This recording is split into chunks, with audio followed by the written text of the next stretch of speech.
നിങ്ങളെത്തിയ സംഭവമൊക്കെ ശരിയാണ്, നമ്മൾ പുറം പോയി. പക്ഷേ പോർച്ചുഗൽക്കാർ നമ്മൾ കുറേ നോക്കിയിട്ട് എന്നറിയില്ല. പോർച്ചുഗൽ സ്പെയിന് കളിയുണ്ട്. സ്പെയിനിക്കണേ കുറേ ആൾക്കാർ കളിയാക്കും. പിന്നെ കളിയാക്കിയോട്ടെ. നിങ്ങൾക്കുണ്ടത് 1, 2, 3, 4, 5. പ്രത്യേകിച്ച് പോർച്ചുഗൽക്കാർക്ക് നമുക്ക് ഒന്നെങ്കിലും ഉണ്ടോ അവിടെ? അല്ല, അർജൻറ്റീനക്കാരവിടെ? നിങ്ങളവിടെ?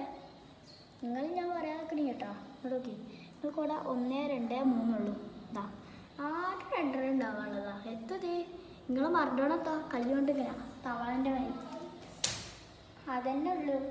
എത്തത് തവളാൻ്റെ അരി കൈകൊണ്ട് നിങ്ങൾ മോളടിച്ചു. മെസ്സി ഫിഫ ബോയ് കഴിയുണ്ടു. മെസ്സി പൈസ കൊടുത്ത് കളിച്ചണമെന്നു നമ്മളറിയില്ലെന്നേ. റഫറി മെസ്സിനെ സഹായിക്കണമെന്നും നമ്മളറിയില്ല. നിങ്ങൾ വിചാരിച്ചിട്ടുണ്ട് കേട്ടോ. പക്ഷേ പറഞ്ഞാൽ എൻ്റെ ബി ടീം പോർച്ചുഗലാണ്. എന്നുവെച്ചാൽ റൊണാൾഡോ നല്ല മനുഷ്യനായുണ്ട്, പിന്നെ വലിയ പ്ലേസിലുണ്ട്. അതുകൊണ്ടാണ് ഞാൻ എൻ്റെ ബി ടീം പോർച്ചുഗൽ.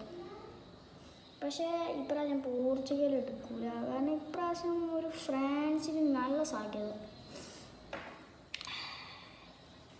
അപ്പം നിങ്ങൾ പറയും നിങ്ങൾ ഒന്നേന് പൊട്ടിയില്ലേ, ഈ സനപ്പ് പറഞ്ഞ കളിയാക്കി ഓടി. Eat 5 star do nothing. പിന്നെ ഒരു കാര്യം കൂടി, ഞങ്ങളാ 1-1 കളിയാക്കണ്ട. നിങ്ങളൊന്ന് അടിച്ചു നോക്കി ബ്രസീൽ vs ജർമ്മനിന്ന്. അപ്പം അറിയാം എത്ര വട്ടം ബ്രസീൽ ജർമ്മനിയെ പൊട്ടിച്ചേണ് കേട്ടാ. അല്ലാതെ അങ്ങ് തൊള്ളയിറക്കല്ലേ. തൊള്ളയിറക്കുമ്പോൾ നോക്കി തൊള്ളയിറക്കണം, അല്ലാതെ ഇങ്ങനെ പോകരുത്. നിങ്ങൾക്ക് നോളേജ് ഇത്ര ഉള്ളെങ്കിലോ നിങ്ങൾക്ക് വർത്താനം എത്ര ഉണ്ടാവും, പ്രത്യേകിച്ച് അർജൻറ്റീനക്കാർക്ക്. നിങ്ങളറിയും ബ്രസീൽ 700 അടി ഫ്ലക്സ് അയ്യേ വെറുതെ പൈസ പോയി എന്നൊക്കെ പറയും. ഞങ്ങൾ ഈ കുറച്ച് എന്തും ചെയ്യും, പൈസ പണി എന്തും ചെയ്യും. ഞങ്ങൾ ഞാനും റെഡിയാണ്, പൈസ എത്ര ആണെങ്കിലും കൊടുക്കും. ഇനിയിപ്പോൾ ബ്രസീൽ തോറ്റു വിചാരിച്ചോ, എന്നെ വെച്ചിട്ട് ഞാൻ ബ്രസീലിൻ്റെ ടീം മാറാനും പോകണില്ല. അടുത്ത 2030 ഞാൻ ബ്രസീലിൻ്റെ ടീം തന്നെയാണ്. നോക്കിക്കോളി, കഴിഞ്ഞതിലും ഞാൻ ബ്രസീലിൻ്റെ ടീം തന്നെയാണ്. ഈ പ്രാവശ്യം നടന്ന എല്ലാ വേൾഡ് കപ്പിലും ഞാൻ ബ്രസീലിൻ്റെ ടീം തന്നെയാണ് കേട്ടോ.